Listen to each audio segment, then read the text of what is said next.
This is the New York City FC Pregame Live. Tonight, New York City FC head across the river to take on the Red Bulls in the Hudson River Derby. And now, here are your hosts, Glenn Crooks and Matty Lawrence.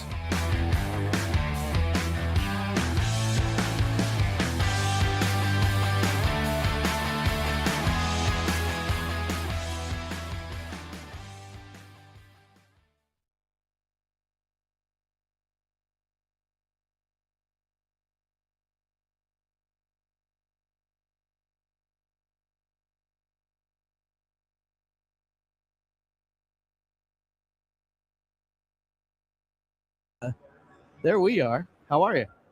Matty Lawrence, everybody. I'm very good. I'm very much looking forward to it. Games of football are always fun, full stop. But coming to the ground earlier, I came to pick my daughter up from Newark Station at about 3:30. And there was a bunch of bunch of red and blue shirts on the path train. And you rarely see that many hours, 4 hours before kickoff. Then we came back from Newark, obviously, to Harrison, just 3 or 4 minutes, and then walked through the car park, tailgating. It's massive. Look, it's a local derby. Yeah. It's going to be fun. There's not many people in the stadium now, which means that they're all milling around and they're all drinking outside rather than paying for the extravagant prices inside the stadium. But that's just me being slightly tight. 22nd all-time meeting, Matty. New York City, the record is 8 wins, 10 losses, 3 draws. New York City has lost all 3 U.S. Open Cup matches outside the regular. They've never met in the playoffs, which is unfortunate. Yeah, we hope that comes at some point. I thought let's have a little fun today because we've got friends that are to the right of us, and they do the radio on the Red Bull New York side. You want to meet them? Oh, look at taking notes. Look, they're always working. That's you got a Red Bulls legend back there, Steve Jolly. I don't know, is he a Metro Stars or a Red Bull legend? I was a little bit of both. Yeah, a little of both. And then Matt Harmon. I mean, the name speaks for itself. And I like that, Glenn. It's nice of you. It's nice of you. So we could knock on the door. First of all, Matty likes the shore. He likes the beach, and he also likes bars. So I want to tell the story that I actually bicycled to Matt's bar in Belmar. Not that long ago. I guess it was last year. It was on a nice day, and Matt came out and met me, and I don't know what we did. I guess we had a beer. I think we watched the Liverpool game, didn't we? Say what? We watched the Liverpool game. We were watching Liverpool. That's right. So, Matt, your side. Hey guys, I had to feed you as well, as I recall. You did feed me, and you covered me, which was really nice of you. Well, look, guys, we're on opposite ends of the broadcast side here, but at the same time, I'm always intrigued with this matchup because it's 2 teams that really go at it much differently. So, Steve, how about you first? I mean, you've seen all these games. You understand the Red Bull system intricately, and you've seen New York City play, and I know you've dug in there. What do you think? Do you have as much intrigue as I do from game to game in this series? Yeah. I mean, this is probably. I mean, when you look at this game in the series, it's probably different than we've seen in a very long time. I mean, anytime you take out guys like Maxi Morales and Johnson and Castellanos, it's just a different game. And I think one of the things that I see about NYC that I haven't seen in a long time is just you guys aren't very clinical in the final third yet. That's something that, quite frankly, Red Bull is dealing with right now. It's a lot of new faces, a lot of new names, not exceptionally clinical in the final third, and it's cost this Red Bull team a lot of points. What do you think, Matty? Matty, the Red Bulls, Matty. I would say first to 2 tonight wins. Right? Yeah, when you look at it, neither team has been, to my partner's point, so dynamic offensively. Crooksy, when you and I talked during the course of the week, obviously it's an NYC team that has struggled to get some results as of late. Both teams played the midweek Open Cup game. Not sure if that plays any role in this tonight, but I think the most important part from a Red Bull perspective for me is, to use the words of head coach Troy Lassane, the reset that has gone on. It's obviously been a disappointing way to start the regular season campaign at 1-4-6, but as coach would openly admit, and I think anyone would openly admit around the team, you're a good week away from being right back in the thick of it because the Eastern Conference has been up and down, to say the least. So I think there's obviously still a lot to play for. Well, I think there's 4 points separating 5th place New York City and 14th place Toronto, and then a couple of points trailing there are the Red Bulls. So I ran into Troy down on the field before the game, and he was delightful. And I said, "Boy, you didn't have much time to prepare for that first match." He said, "Yeah, less than 24 hours, and that was the Open Cup match." And we kind of said it's not like you can come in and change very much, but would he change that much anyway? I mean, he's been a part of the system for 2 years. What do you think, Steve? Yeah, I mean, I don't think it's necessarily a wholesale change relative to the principles that Red Bull kind of stands for in terms of their soccer pedigree. It's going to be high pressing. Nothing's going to change in that factor. I would tell you that keep an eye out tonight on a couple players that might be playing in different positions than you usually see them. You might have Amir Fernandez, who has a lot more freedom to kind of push it wide, get the ball, and run at defenders kind of in an angle more than he has because he's been playing kind of more of a traditional number 10. And look at Drew Yearwood. Yearwood is kind of maybe even revived his career in Major League Soccer with this coaching change. I think Troy has a lot of confidence in him. You'll see him much, much higher up the field. So keep an eye on those things. Yeah, he's almost kind of become the 10 in a way for this Red Bull team. All right, I want to play. I talk to Nick Cushing every Thursday, the New York City head coach. And one of the dilemmas for New York City across the years in this series is to kind of work their way into playing the way Red Bulls play. So I kind of brought that up and said, how do you make sure that you don't play their game? So here's what he said. Yeah, I think it's understanding. I think it's composure. We've seen our team with a lot of composure against Charlotte. Charlotte jumped on us and tried to put us under pressure. They jumped with their winger and their fullback. If I look at Cincinnati last night, they tried to put pressure on us in a 3-5-2 system, and we played really well around that. We dominated the ball. We took away their first line of pressure and got into their half and the final third many times. I think ultimately it's about composure. It's about understanding of knowing how and where they want you to go, and how we don't allow them to make the game predictable for us. So easier said than done, I think, over time. That seems to always have been the way the coaches want to approach it. I do remember, I don't know if you remember the 1-0 win New York City over Red Bulls here. Dome Torrent, it was his first derby match, and he scrapped the build out, and he went very direct, and it worked in a positive way for New York City, at least in that game. But that's not going to happen today.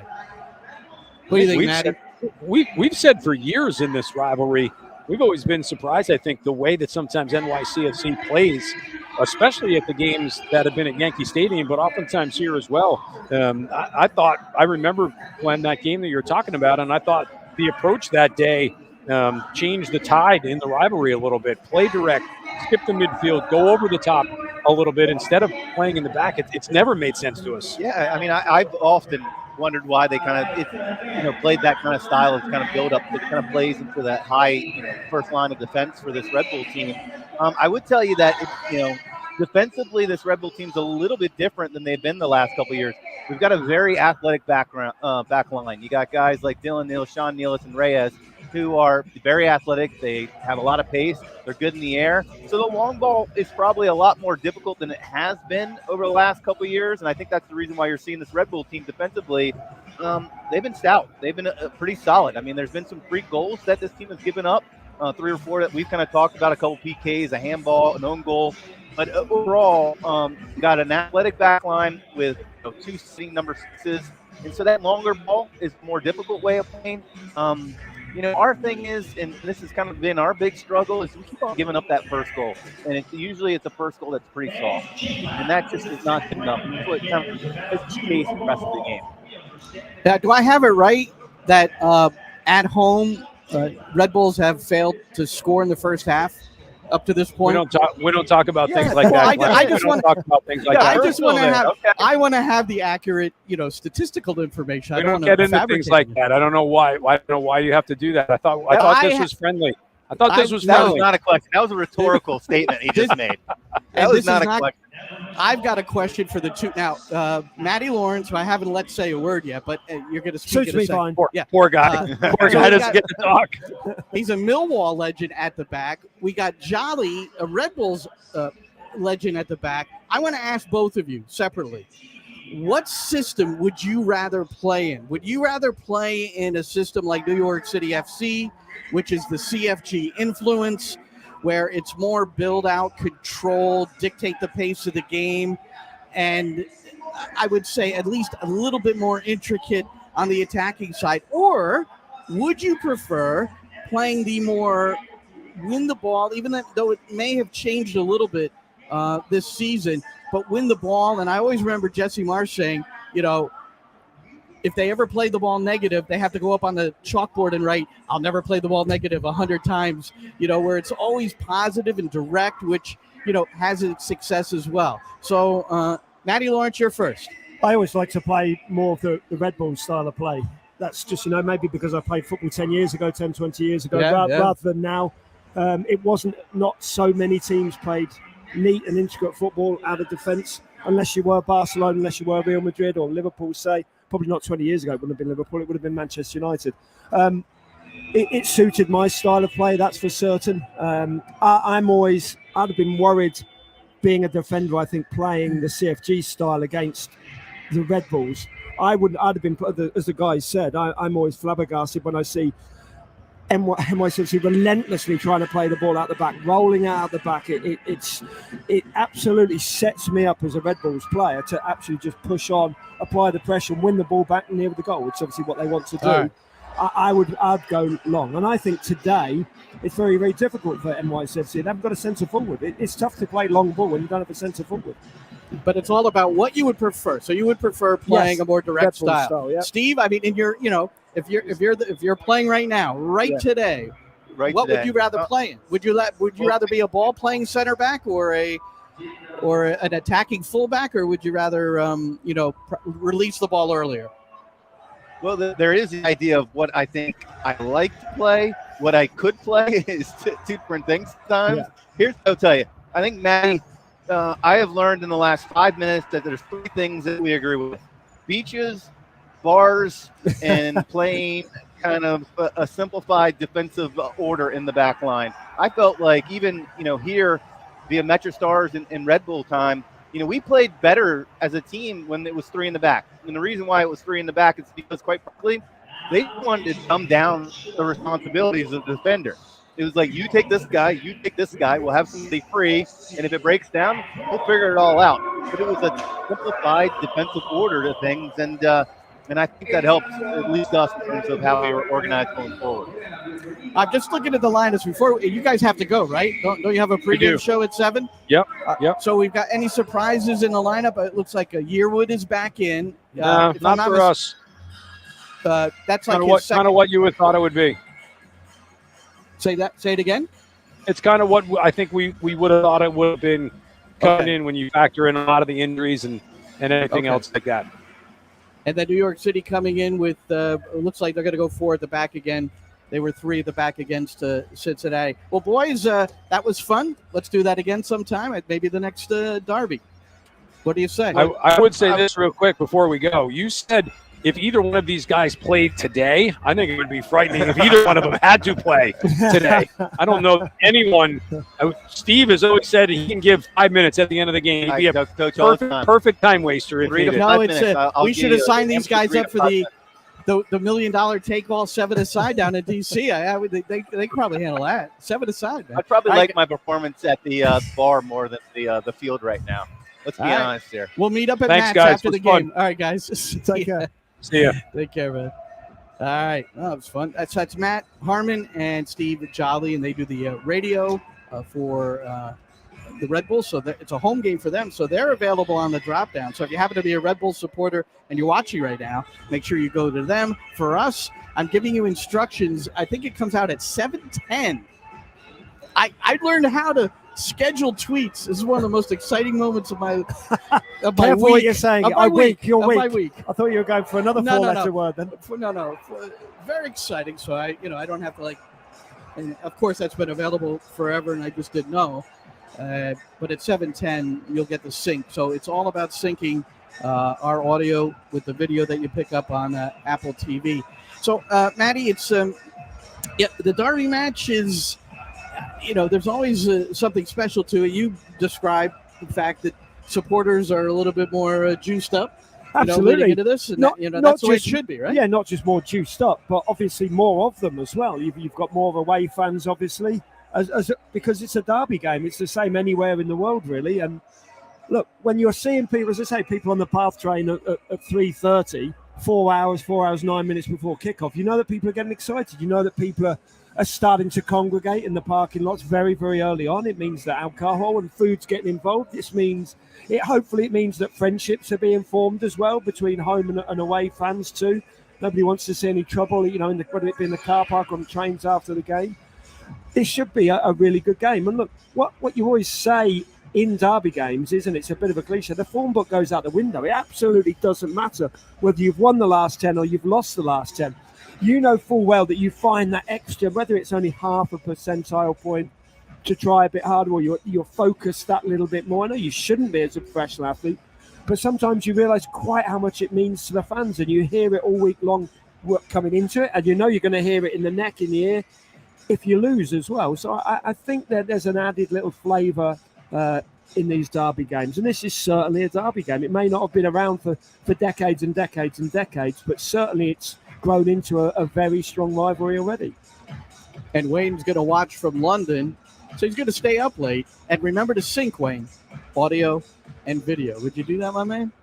Much obliged. 3 in a row, New York City. All competitions have dropped. Yep. So that's a little disturbing. Also disturbing really is the limited amount of opportunities on goal. 2 on the road against Charlotte, but it was a 3-2 defeat with a set-piece goal, the deciding factor. And then it's a set-piece goal off a corner on Wednesday in the Open Cup against FC Cincinnati, with Vasquez scoring off the Barrial service.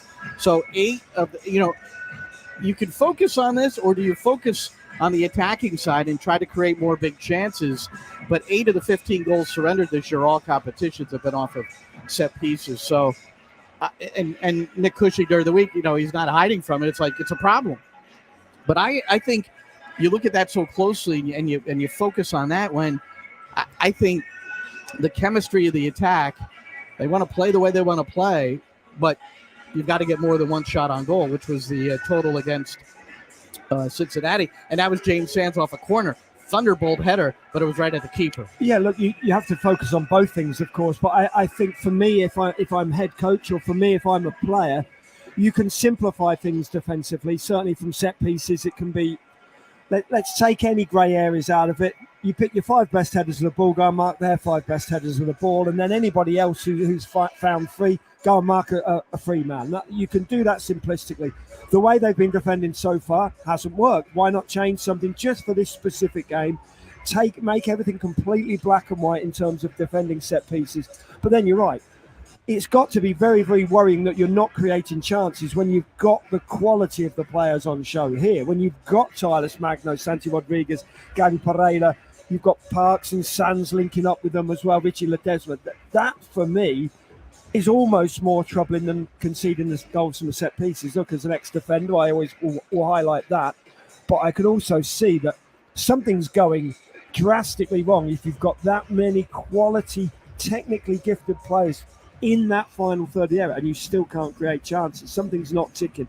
You don't always have to just focus on it on the training ground. This can be something that in 10, 15 little minute clips in the video room, whether it be on the plane on the way home from Cincinnati, whether it be in the next morning, whether it be Daniel Fradley, whether it be Nick Cushing, a combination of the two. But I think that you can highlight things without tearing it to death, so to speak, on the training ground and tiring players out at times, which you can do mentally and physically. But the Red Bulls have created more chances off of set pieces than any team of the league.